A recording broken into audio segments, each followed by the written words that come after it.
মা, ও মা, দেখো তোমরা কোন মেয়ের সাথে বিয়ে দিয়েছো। শুধু বলছে হাগা পাইছে হাগা পাইছে। একবার বললাম যে তুমি হেগে আসো, তারপর আমাদের ফুলসজ্জা হবে, আবার আসতে না আসতে বলে হাগা পাইছে। এই মেয়েকে নিয়ে কি করব বলো। আমি এরম মেয়ে কিন্তু বিয়ে করতে চাইনি, তোমরা জোর করে বিয়ে দিয়েছো। দেখো তোমার কি আবার মির্গি আছে নাকি? তুমি কাঁপছো কেন? হাগার জন্য নাকি? তোমার গা দিয়ে তো পচা পচা গন্ধ ছাড়ছে বাবা। তুমি রাত্রেবেলা স্নান করে আসো, যাও যাও যাও, সামান মেখে স্নান করে আসো। তোমার কাছে শোয়া যাবে না। ফুলসজ্জা তো দূরের কথা, তোমার কাছে বসতেই পারছি না আমি।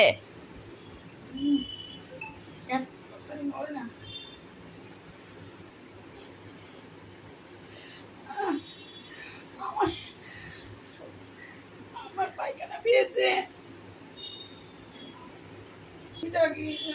পায়খানা পেয়েছে। হ্যাঁ মা বলো। পায়খানা পেয়েছে। তোমার যে হাগার সমস্যা আছে, তোমার বাবা মা কি লুকিয়ে বিয়ে দিল মা? না, আসল কথা আমি মাংসের পরে দুধ খেয়েছি, তাই পায়খানা পেয়েছে। তুমি খেলে কেন মা? আমি আমি ভেবেছিলাম এখানে নতুন জায়গা, এখানে বোধহয় কিছু হবে না, তাই।